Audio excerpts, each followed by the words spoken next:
Hello everyone, TLSG here, back again with another Daily Marvel Snap video. So today we have a build that is not a complete core 12 card set where everything has to be exactly this way, but more so a base to be able to build off of. And a lot of the reason that a lot of these cards can do well is because of the current meta state. And so when you're building your decks, try to think of what is most common, what is doing really well, what is really strong. And usually within there, you can find answers to a lot of those key questions to be able to build your decks off of. And so for this one, what do we see a lot right now? For me, I see Shuri all over the place. I see Shuri, Arnim Zola, Taskmaster style decks. We see Galactus, we see Thanos, and then we see value decks like the Sarah Counter or the Freddy Babes style decks that want to gain initiative. They want to just have good cards and good value to be able to outpace your opponent. And so when thinking of those decks, what do they all do very, very well? They do good at spreading out their power or pushing them into very particular lanes with certain combos. And so this deck is designed to be able to restrain the opponent from doing those big payoff plays. And so if it's a Shuri Taskmaster, we're going to be locking down a lane with Professor X. We're going to be moving one of their cards with an arrow. We can lock down a lane with Storm, making it more difficult for them to position their cards ideally. For the Thanos list, kind of the same thing. If we Storm a lane, if we Professor X lock a lane, all of a sudden they lose a lot of their flexibility with the Space Stone being able to move cards around the board. And then on top of that, we just have good card value. We get a lot of value from the Lizard, from the Mr. Fantastic Reach, from replaying Sentinel to kind of help our curve whenever we don't draw our ideal set. And then the bottom half of the deck is kind of our lockdown components. We have the Magneto to maneuver their cards, we have Arrow to displace them, Professor X to lock them out of lanes, we have the Spider-Man to lock them out of a lane leading up to Professor X or an Arrow play. We have Absorbing Man if we want to copy either the Arrow, the Storm, or the Spider-Man. We have some really good options for that card. And then the Daredevil, I think, is what kind of solidifies the deck. We can make the most informed decision on what we play on turn 5. So if we play Daredevil, sometimes we're going to be able to find that we can lock the opponent out of a lane with our Arrow. Sometimes we're going to be able to do the same thing, but we can lock down a lane with Professor X. And then from there, we can figure out our last turn play. And then if we push enough value out onto the board leading up to that turn, that makes finding a way to bring it home on turn 6 that much easier. And so overall, the deck has ran incredibly well. A couple of subs that you could do, you could add in Dr. Doom. If you're leaning more towards the Storm kind of Spider-Man complete lockdown components, you could add in a Dr. Doom. That would allow you to go wide. You could add in a Zabu. That could potentially allow you to do the double Spider-Man lock, the evil double Spider-Man lock on turn 5 so that the opponent either can't play or has a hard time playing going into that last turn. I don't know exactly what the best cards to replace for those were, but those are a couple of the ideas that I've had that I think would fit into the deck well. And maybe it's that you remove the Iron Fist, but I like the Iron Fist Arrow combo that we got from the Freddy Babes deck that we covered recently. It's just phenomenal value. You can pull their cards and then still push power into another lane, and it's incredibly satisfying to pull off. And then of course we have the Shang-Chi, so if they do get really greedy, we can take away their big upside, or if they're doing a lockjaw rotation and they rotate into their Infinite, their Chavez, their Magneto, we can throw a Shang-Chi onto the board and just clean up the lane. And so with the deck explanation out of the way, let's go ahead and jump over into a couple of games. All right, first up we have Les, and in our starting hand we have our Storm, so we're able to change the Atelian location if we don't want to shuffle our cards back into our deck, which right now we have a pretty good range of our starting cards. We have our Daredevil to see what they're going to play on turn 5. We have the Storm, we have Spider-Man, we have Absorbing Man if for some reason we wanted to copy the Storm and give ourselves a second Storm. Okay, so Sokovia discards our Mr. Fantastic. I was worried that it was going to discard our Storm, which would have been awful. We still have the Spider-Man lock, we still have the Absorbing Man. So what we can do is we can Storm the left lane, we can Absorbing Man the right, and then we can Spider-Man the middle on 5. Maybe at that point a Mr. Fantastic would be good. Maybe we could get value there. I don't know. We have Arrow to be able to pull their cards in on turn 5 as well if we want to. Is that the best possible play? I don't know. I assume that they're going with a Death Wave style deck. And so a Death Wave style deck typically has a low impact couple of early turns anyways. I almost want to snap into this, but we don't know well enough. So I'm just going to Absorbing Man the far right lane. They do play Swirl Girl, so if they are looking to destroy those cards, they've already played Killmonger, so they just have that value on the board. It's going to be really difficult for them to destroy the Shadowland location. And going into this turn, we can actually see what and where they play. So maybe we need to pull their cards over with Arrow. If they play more than one card, We can force them to cap out the middle location. We don't need the Spider-Man.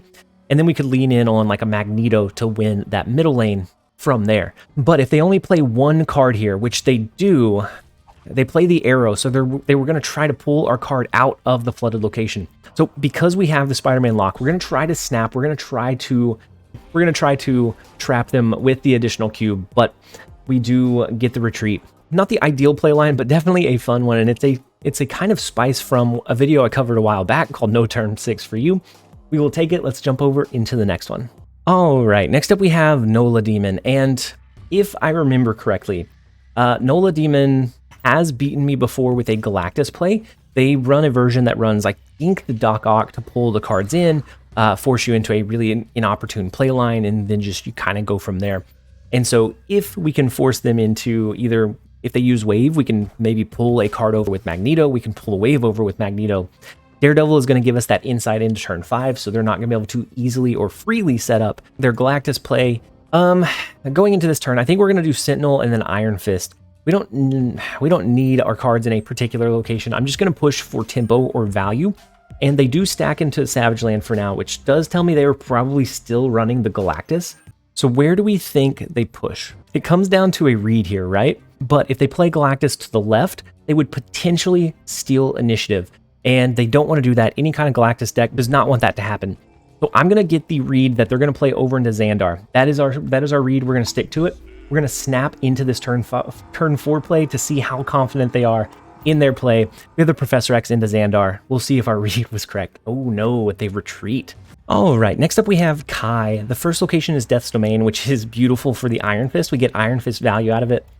We are going to hold the Iron Fist for now. We're going to save that for a little bit of a surprise factor. Maybe with the Arrow on turn 6, we could do Iron Fist and Arrow, which would be amazing. We are still going to hold it. We have our Storm, so we could change Death's Domain. We could change the middle location. We could change the far right lane. They have some really big one-cost cards. I assume that this is a Shuri ramp. I think we're going to storm the middle location. That's probably where they're going to end up playing this turn, is in the middle location. So if they have a Sauron, they'd play Sauron this turn, and then turn 4 would be a Shuri. So it would only end up being 5 power in that middle location if they're going with the Shuri play path, which could allow us a lot of value. Ooh, they skip here, so they could do a She-Hulk next turn, which is not great for us. But we get the easy insight into their turn 5 play with the Daredevil. We're going to do Daredevil, we're going to do Iron Fist, and then if they don't play into Death's Domain next turn, we could lock that one down. I don't know. Or we could lock in the Spider-Man into the Lechugia so they can't really play anything that's not going to get destroyed besides in the left lane. I don't know. We're okay with it. We're not going to be able to push over into Death's Domain, so we'd have to rely on some kind of Professor X lock, but that's perfectly fine. We do get the value from Daredevil. They play Shuri, so I assume that they're going to play into the Lechugia. So they're playing Red Skull. I assume that they would want to try to play an Arnim Zola to push value or extra value here and here. I think what we're just going to do is go with the Spider-Man lock. We can make sure that we don't have initiative going into that last turn. They will play into Death's Domain. From there, we can do the Professor X into Death's Domain. Their card will get destroyed. Ours will stay.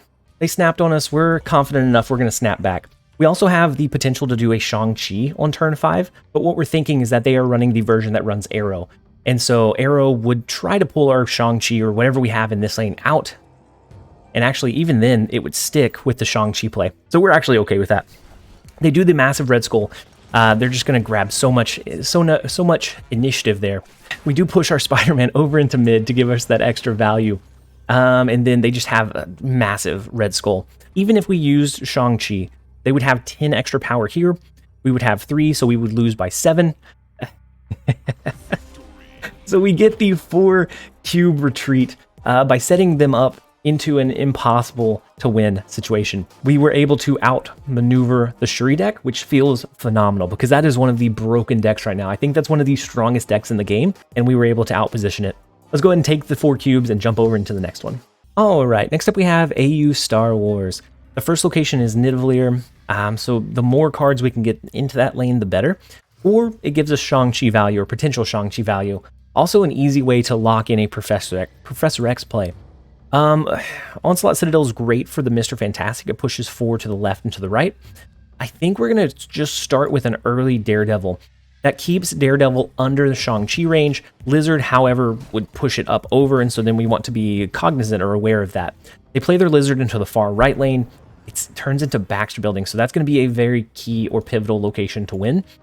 So maybe we Spider-Man lock it on 5 if we draw our Professor X, and then the Mr. Fantastic's ability will be able to help us secure it. We also have the Arrow play, which is phenomenal. They do a Cosmo. They could be running Freddy Babe's value deck that we showcased yesterday. Both of those cards were included in that deck originally. So I think we do go with the Spider-Man lock. From there, that gives us 1 turn to be able to push and outpower them in this lane, and then we could just always use our Arrow on the last turn to pull their cards, and then maybe we do an Iron Fist and an Arrow to pull them into mid, and then we just push over into Nidavellir instead. We just get a lot of positional value. It is the Calling Wing. Ooh, they discard their Killmonger. Interesting, and then the Iron Fist comes down, so they will be able to push over to the side, but they're only going to be able to push over into Nidavellir because they won't be able to play into Baxter Building. We don't draw our Professor X for the lock, but that's okay. We don't absolutely need it. It's not absolutely required. It's just one of those that helps with the consistency and the potential play paths. So they are going to have the Vulture that pushes over into Nidavellir.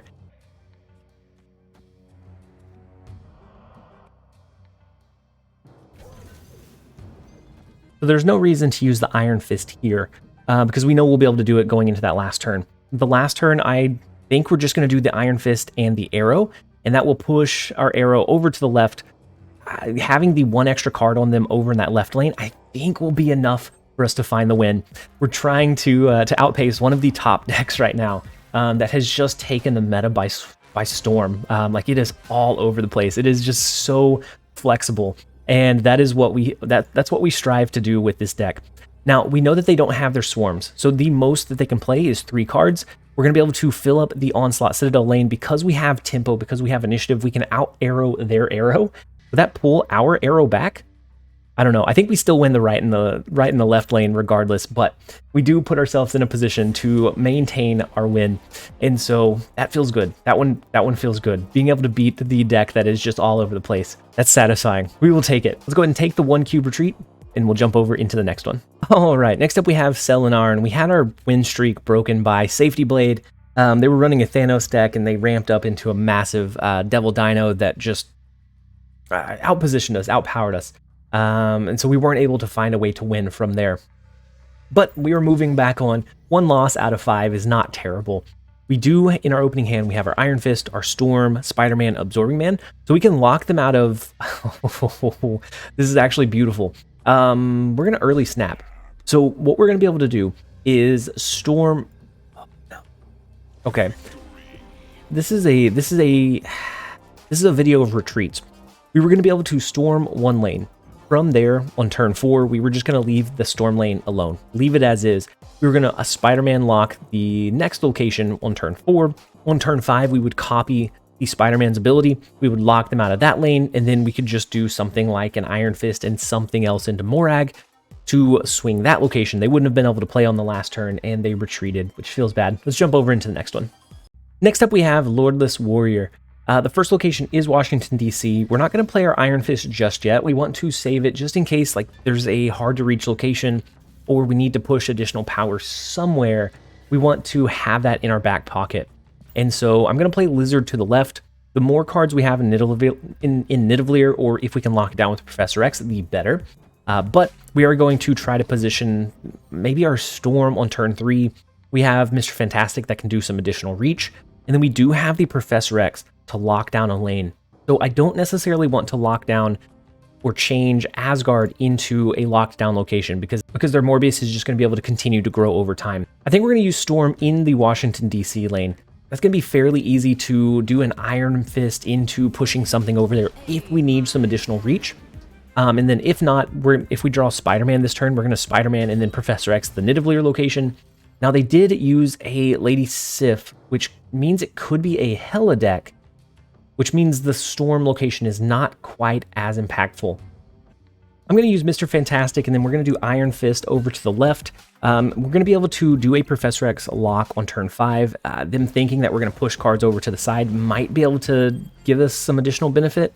The Dracula giving them a additional value over there can be tough, but we can Professor X lock the Nidavellir lane. We can do Magneto, which would pull their Lady Sif and their Dracula out of the flooded location. as long as we can maintain the lead in Nidavellir with this Professor X lock, then we can steal away this game as well. So we are going to lock it in, get the free 15 power lead in Nidavellir. Oh, they do a Modok, so let's see if they have Swarm. They discard their Hela, their Apocalypse, which is okay. As long as they didn't have Swarm, we are perfectly fine here. We can do the Magneto. That could be good. It could be bad. Oh, man. So it's going to be a 50-50 flip. They're going to be able to play one card here. I assume they play a Chavez into Asgard. If Magneto pulls Dracula, we win. If it pulls Lady Sif, we lose. So it comes down to a 50-50 flip, and we are essentially going to double the cubes that are at risk right now, from 2 to 4. And so it is always worth it, if you know what they're playing, to go for the 50-50 flip. Not today, it wasn't, though. Oh, no. Oh, no. It feels so bad. Oh, but oh, no. Dang. The 50-50 did not work out that time. In that scenario, I would make that same call every single time. Had it pulled the Dracula instead of the Lady Sif, we were right as rain. That one hurts, though.